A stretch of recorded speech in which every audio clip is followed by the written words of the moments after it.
You want a glow-in-the-dark woman who you can see through a curtain, because this is going to take Japan by storm. This creature dressed in black, and that's not rare. Put on 230s, Numbers. that'd be 60. What happened with the mathematics of sunscreen? So yeah, here it's like We something don't give people a try to frick. avoid.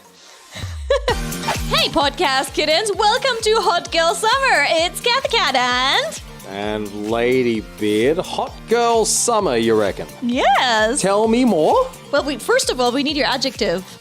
With another. You threw me for a loop with this hot girl summer. Welcome to another hot girl summerfying example Episode of Cat with Beard. Talk to me, Cathy Cat. What the hell's going on? Well, we're going to talk about Hot Girl Summer in Japan and how it's completely different. Hot girl summer. Hot Girl Summer. Tell you what, that's not what was written on the script. Talk me through hot girl summer, because frankly, that conjures up an image for me of girls in Australia. They're heading down to the beach. They all get into a Volkswagen Beetle that has like a sunroof, and they're all there with their blonde hair, and they're wearing their Australia flag bikinis. Maybe one of them has a ball, and they're heading down to the beach to throw a ball and frolic in the waves in the great Australian way. What the hell are we talking about? Well, that's Hot Girl Summer in Australia. Yeah, it is. Today we're going to talk about Hot Girl Summer in Japan. All right. And it's the right opposite. Ah! It doesn't get more opposite than that. Okay, yeah, there's no bikini joy in Japan. There's no we're going to go get a beautiful bronzed tan in the sun. It's we're going to cover up and not let the sun eat us alive. Yes. That is what's up. Just so for those who are not informed, the Japanese summer is very, very hot. Summer in general is a hot time of year in most places, but the Japanese summer really does have a reputation of being brutal, doesn't it? Brutal, absolutely. And it's getting hotter and hotter. I think today the temperatures were felt 40 degrees. Excellent. I love it. I Celsius. love the heat. I love it. Which is like, from 36 onwards, you can't, you get told not to do sports outside and such like that. So once you reach 40, you really shouldn't be. Excellent. In playing Adelaide, any ball games outside. every year people are passing out in public because it's so hot and whatnot. getting Walk down worse. the street, ambulances are being called, people are getting fanned, lying on the ground. And so in Japan, this is the level of heat we're dealing with. People are passing out and so forth, are they not? Yes, that too. But despite that, Japanese people are putting on a lot of black clothes in summer. And we're going to explain about Japan's extreme sun avoidance culture that happens in summer. And if you happen to come across one of them, so you don't get scared because Darth Vader's out. Yeah. I tell you what, the more time you spend here as well, the more you start to understand. The Japanese sun, it feels different from the Aussie sun. The Aussie sun is like a nice, even bake. But the Japanese sun in the heat of summertime, it feels like blades on your skin. It's really like, this Very is aggressive. kicking my ass. Yeah, so you understand all of this more and more the more time you spend here. What are we talking about? Cathy Cat? So, summer in Japan is not just hot, it's a battlefield against the sun. And I brought some things with me. You versus sun. I brought a UV mist spray. Oh, a mist. Oh, I love the mist. I brought a UV stick. Oh, so a this stick. one, it's like, it works almost like, like a glue stick. It looks like a Pritt stick, like a glue stick.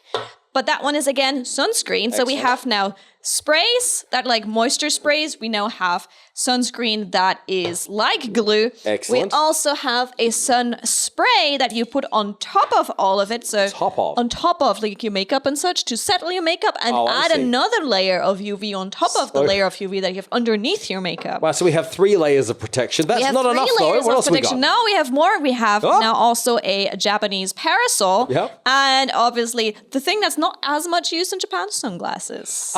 You brought pink sunglasses with you.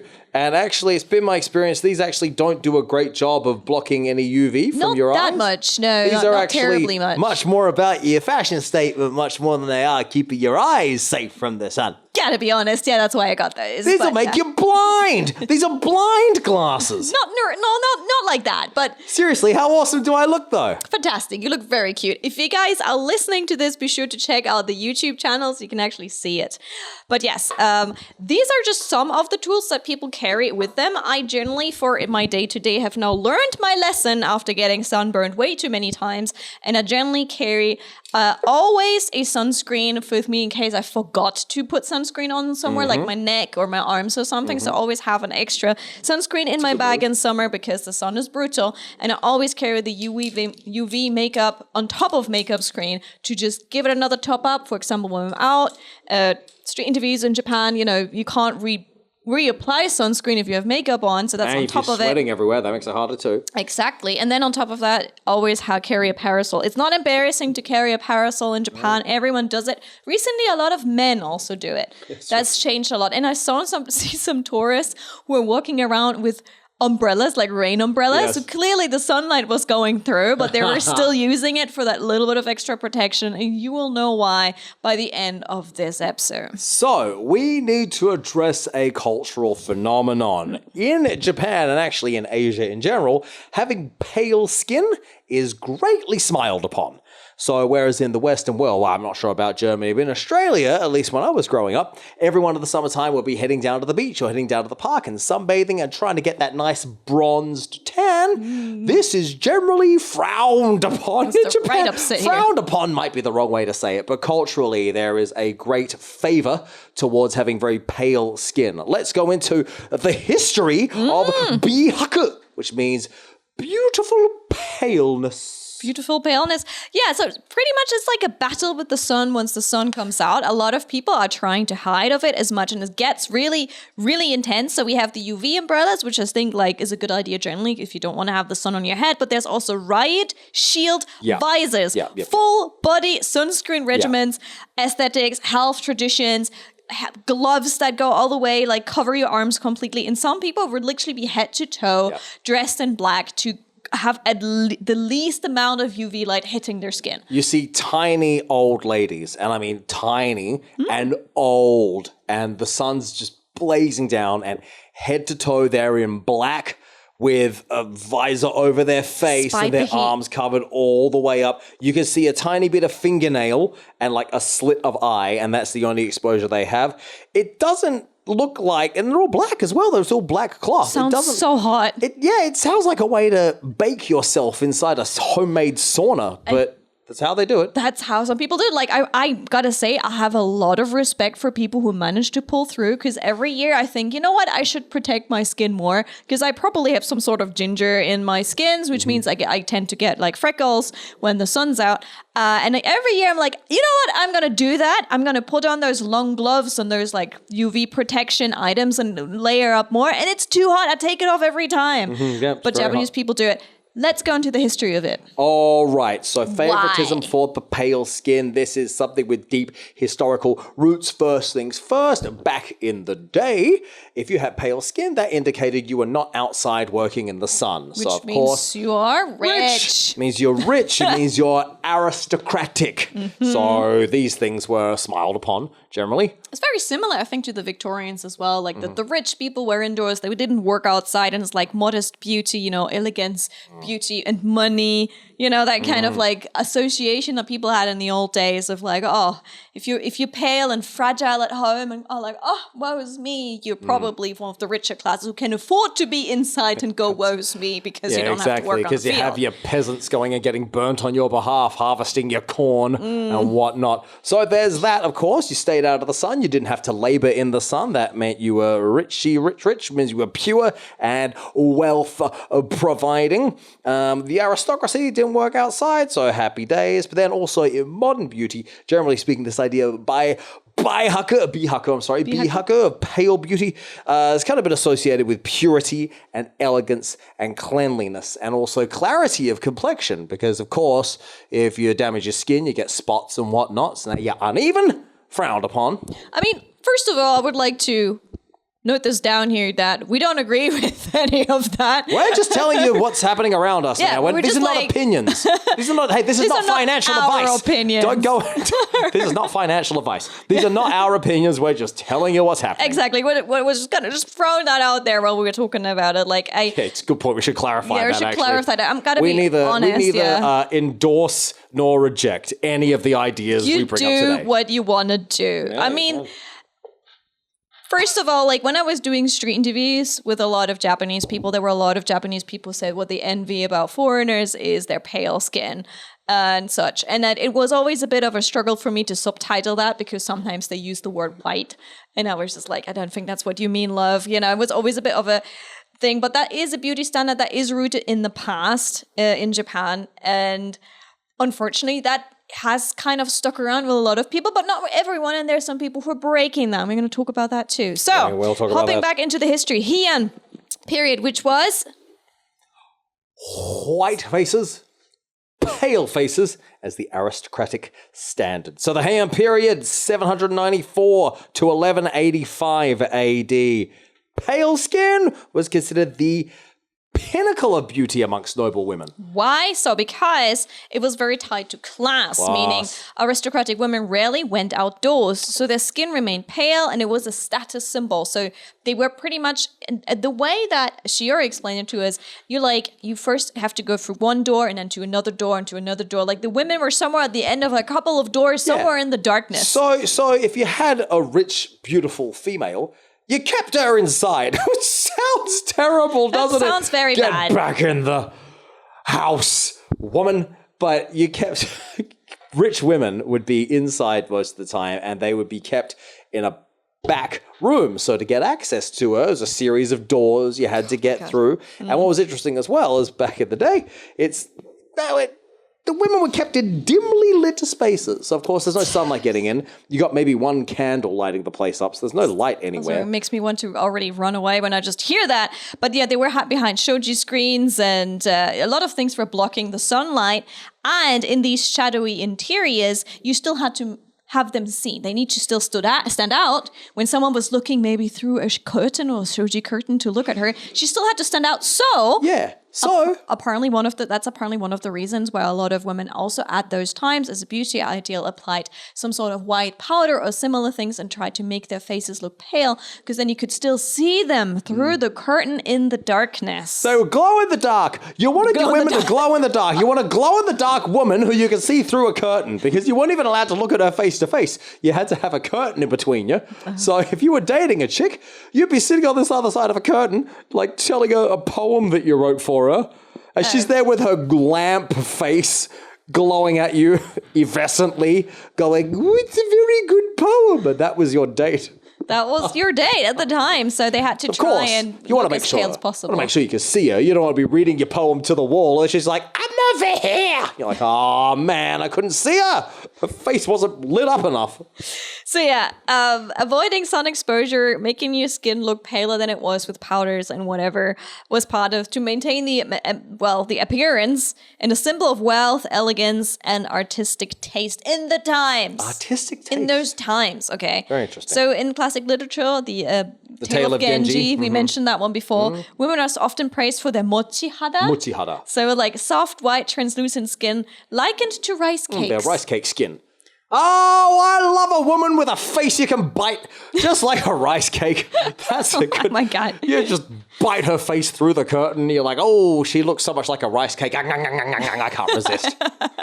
Now that I've read my poem about how delicious her face looks. But thinking how many days, like how many years and years and years that was ago, it still seems to influence nowadays beauty ideals. Wow. It's like, that was 1,000 years ago, and we're still at it. We're still at it. But nowadays, it is not just beauty. There's also another reason, and we're going to get into that. So, Japan has the world-class sunscreen, watery, light, effective. They have so many sunscreens here. Literally every time my friends, I asked them, what do you want from Japan? I said, send me some sunscreen because it's not oily. It's not oily. It's very strong. You know, there's certain sunscreens here that literally they protect your skin massively against the sun. I got to tell you, for someone covered in body hair, the Japanese sunscreen is actually fantastic because at home, I would always have the problem that I couldn't rub sunscreen in through my hair. But of course, here we have this very watery, very light sunscreen. You can spray it on and you can go all through your beard. You can go the part of your hair. You can go all your body hair and everything. And you can still get sun protection. Even in like this, I couldn't rub cream into Through this. their arms. It'd just be like one bit that would be bright white and there'd be no protection at all. It's just the hair that gets covered in sunscreen, right? So the Japanese sunscreen is actually excellent. You can actually get sun protection in unprotectable places, traditionally unprotectable places. Because they have so many different types, like we mentioned right at the start, there's lotions, there's creams, there's water, misty sprays, there is like UV sticks, like sticks with a jelly kind of texture that you rub on your skin as if it was like some sort of glue stick. There's all kinds of things. So brands like Anessa, Biore, Skin Aqua are top tier globally, and some brands that we know like Nivea have special Japan only releases, like a very like moisture inclusive sunscreen here as well. And these sunscreen markets, just domestically, sunscreen products are a $500 million a year business. So it's a big old industry, and if you include it globally, you're talking in the billions. So daily sunscreen usage amongst the Japanese is 45%. That's 75% of the females, 18% of the males are sunscreening every day. That's a lot. Yep. That's a lot. That's the small ones, that's the big ones, that's the old ones, that's pretty much 70%. That's a lot. That's a ton of the women. So yeah. So SPF 50 plus, and then all the other PA plus. That is normal. You don't really see in Japan, you don't see a 20 sunscreen. You only see 50 plus. That's like... I remember, because in Australia, growing up, of course, we have a lot of skincare education as kids. Oh, yeah, you have to. Because the ozone hole's right above Australia. Yeah, exactly. And so the sun is so hot. So we, my parents' generation all started getting cancer, like skin cancer. So as kids, we had so much sun education. We were told anytime you're going outside, sunscreen, hat, shirt, all of this, right? So it was an interesting thing, though, because we grew up with, it was like a SPF 15 sunscreen. We were encouraged to wear this. And I remember when 30 came out, it was like, 30, it's a big deal. I got to Japan, there's just 50s everywhere. Yeah, 50. It's like the highest you can get here. There's nothing higher than 50 because that's already the highest that is possible. But they're all 50. No one faffs around with making a 42. Oh, no. You don't see a 40 or a 30 or a 10 anywhere. Pointless. And you don't see it anywhere. Which makes me say, why don't we have the 50 in such prominence in Australia? Maybe we do in this generation. Maybe they hadn't made it yet when I was younger. That could be. I mean, comment now if you're from Australia. And and if you're a sunscreen specialist, you could tell us the history of SPFs, UV, the numbers, the 15, 30, 50. Firstly, those three numbers don't add up, do they? 15 times 2 is 30, makes sense. But then you add on another 15, you get to 45. So where did this 50 come from?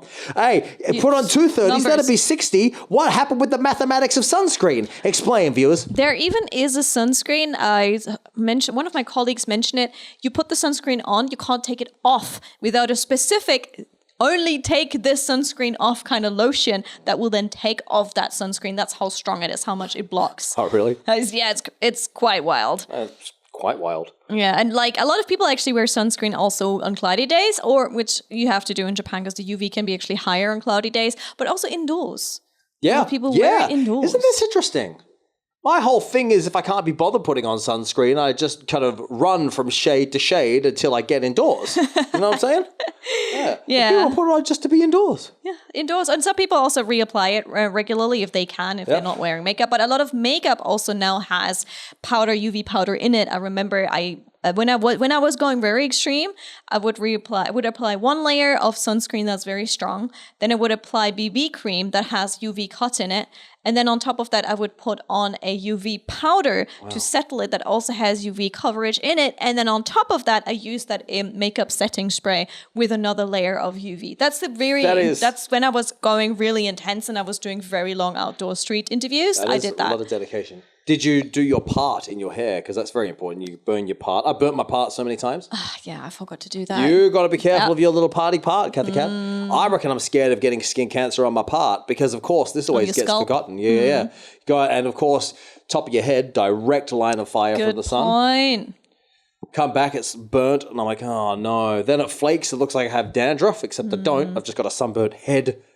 Oh, that's again good thing for these like mist sprays that you can apply to your hair now as well. Exactly right. Exactly. Good you don't want to. Yeah, people apply sunscreen to their hair in Japan. They'll spray their hair with the sunscreen. There's a lot of like other things like sunscreen for your lips, sunscreen for your hair. There's a lot of extra products too.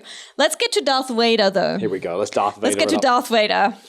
I still vividly remember when I was in Japan on the countryside, my first trip to Japan, and suddenly this this creature dressed in black comes, and then there's like a visor in front of her eyes, so she can see through the visor, but it's like a flip down visor. It looks like one of those caps, you know, but flip down in front of your face, so she can see through it, and it looks kind of sporty in a weird way, like a sport cap, but it covers her eyes whenever she's at the traffic light. The gloves only show like her fingernails, same thing, and like everything head to toe is covered in UV protective gear.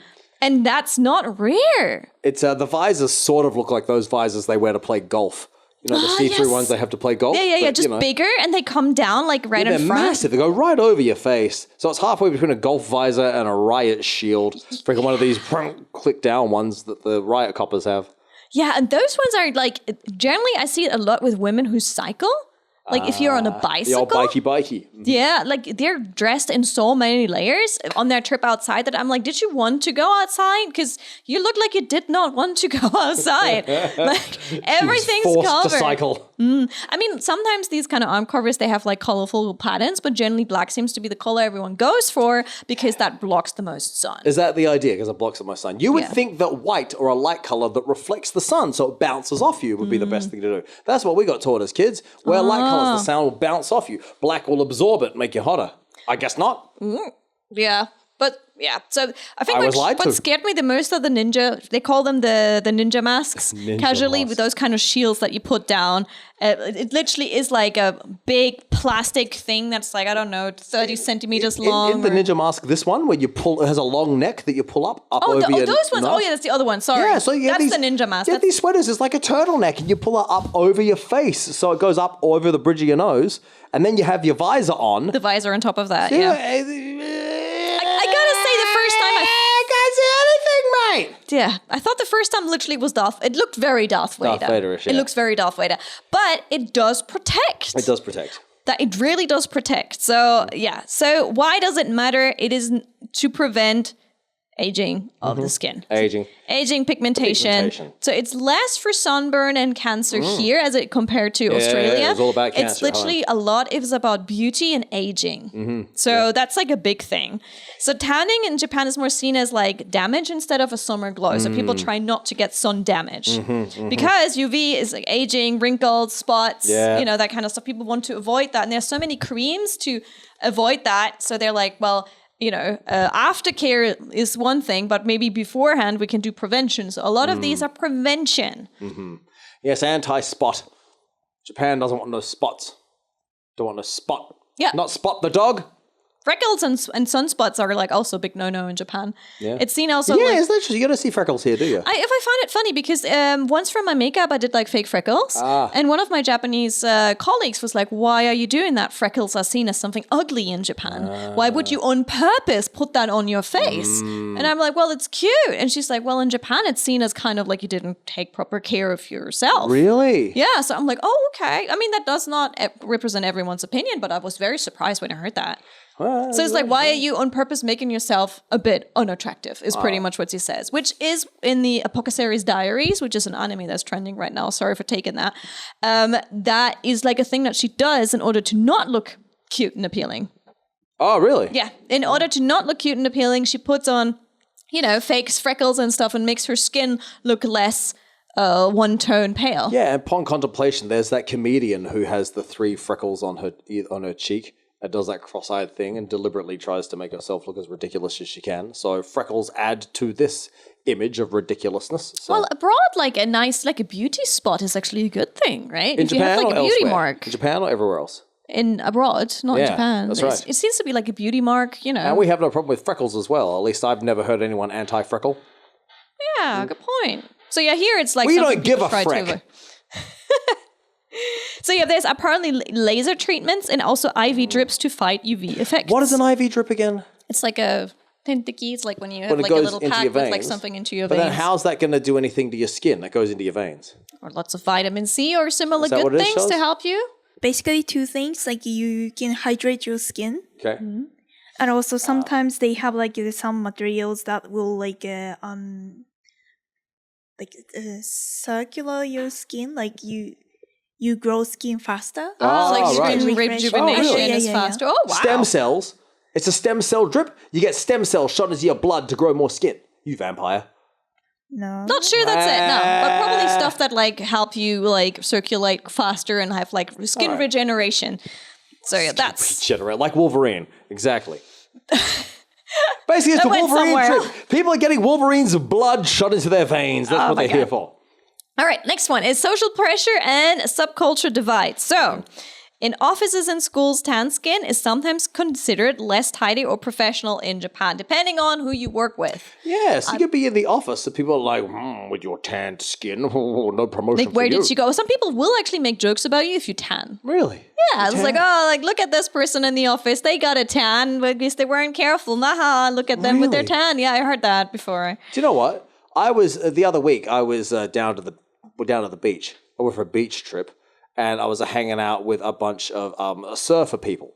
And they did not share this opinion. Oh, they were all no. very bronze. Oh, yeah. Beautiful, but also nice even bronze. It looked beautiful, all of them. I mean, people at the beach generally are not the kind who are trying to go for that Yeah, that's beauty right. ideal, which I totally agree. You know, you guys, you do you. Seriously, tan if you want to tan, that kind of stuff. But I have been to a beach interview where it was really hard to interview someone because, again, head to toe, they were covered in everything. Wow. On the beach, like they must have been boiling in their respect for what they do for their beauty. It's an interesting dynamic, isn't it? We're going to go for a fun day at the beach, cover up completely. It's just the opposite of what we'd say at home. We'd be like, just wear the minimal coverage you possibly can without getting arrested. That would generally be the approach, right? That sounds like Australia to Yeah, me. exactly, 100%. But also, when we said you do you, there are some, apart from the surfers and the people going to the beach, there's also subcultures that are celebrating the tanning, which course. is the gyaru culture. Gyaru, We of love course. the gyaru. We've spoken about them many times. Yes, so the yep. glamorous golden tans, flashy fashion. We have an episode about gyaru on this podcast. And also, one step deeper, the ganguro and the yamamba. So they've rebelled with extreme tanning culture and like a really big gap between like white lines on their forehead and their Yeah. nose, but then everything very dark and Yeah, tanned. they would actively tan their skin, then put on white, like face paint almost, eh?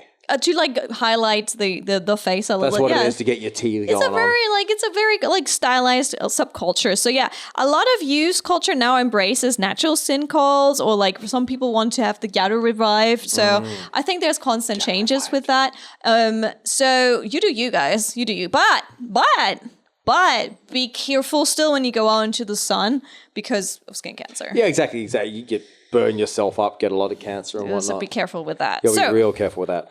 trends. Yeah, and by the way, a friend of mine recently had a skin cancer cut off. Oh. He said it's not fun. So he's telling his kids, take care of your skin, children. You don't want this. It's awful. Yeah, so in a way, like, I know we're like, oh my God, like people dress like Darth Vader, but at the same time, I feel Japanese people are doing it Gonna right. say, when we Like, get they're to doing it right. when you get to your 60s, joke's on you.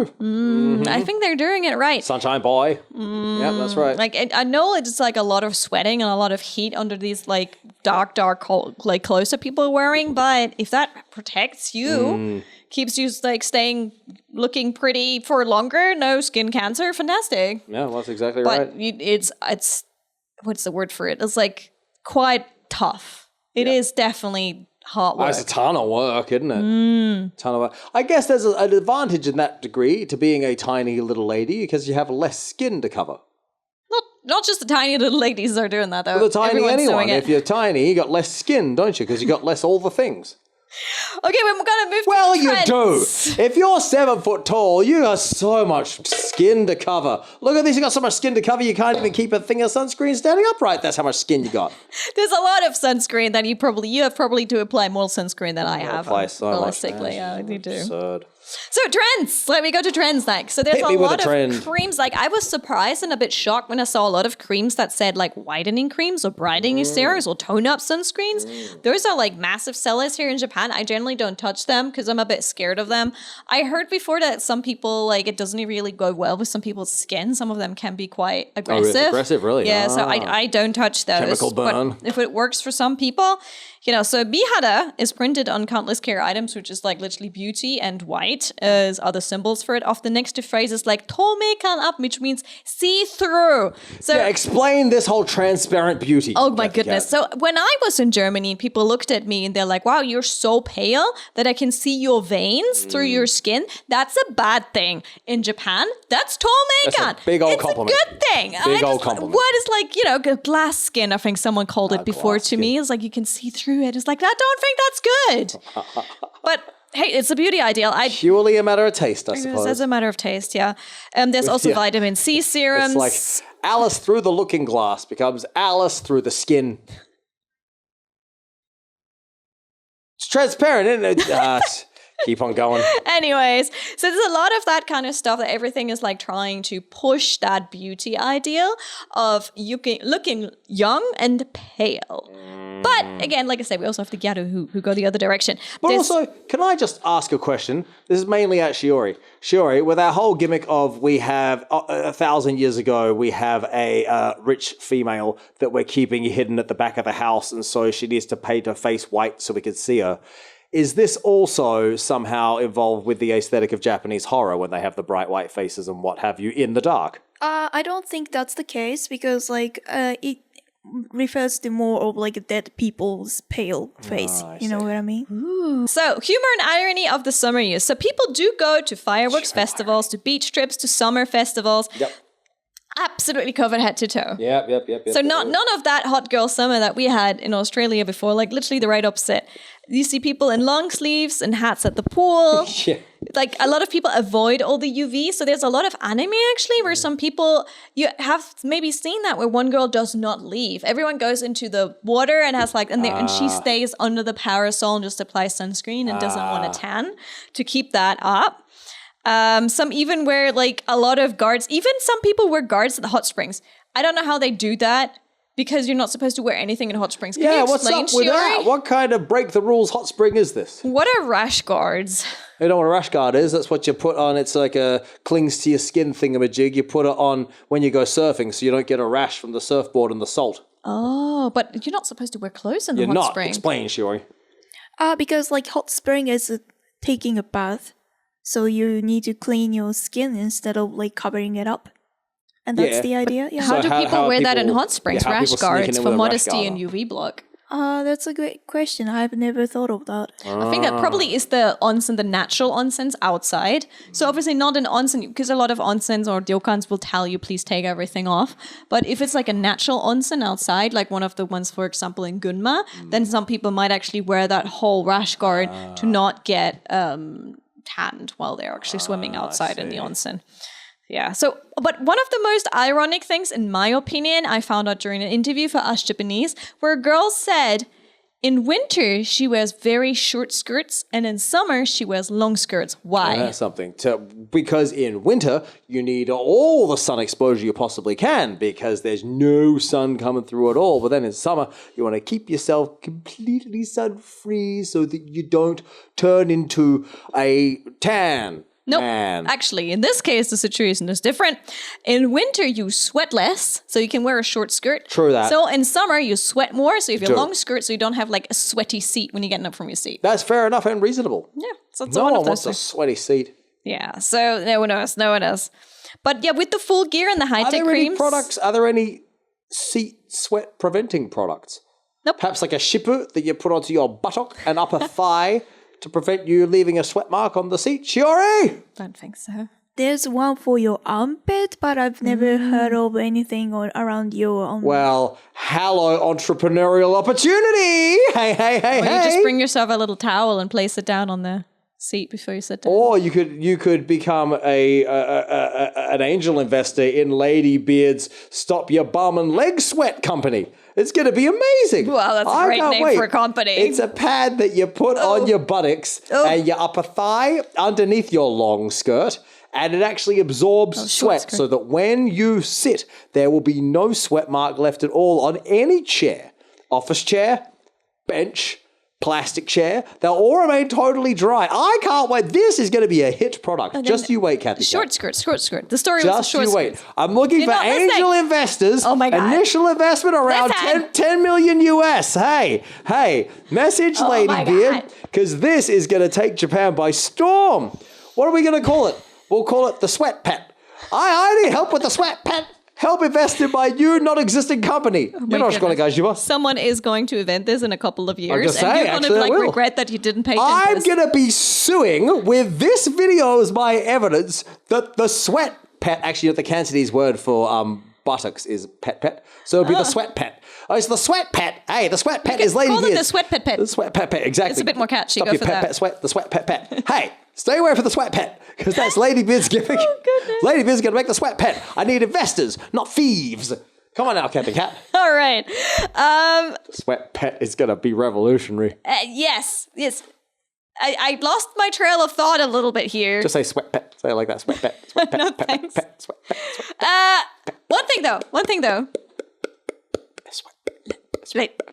Let- Go on. Anyways, so 10 million US.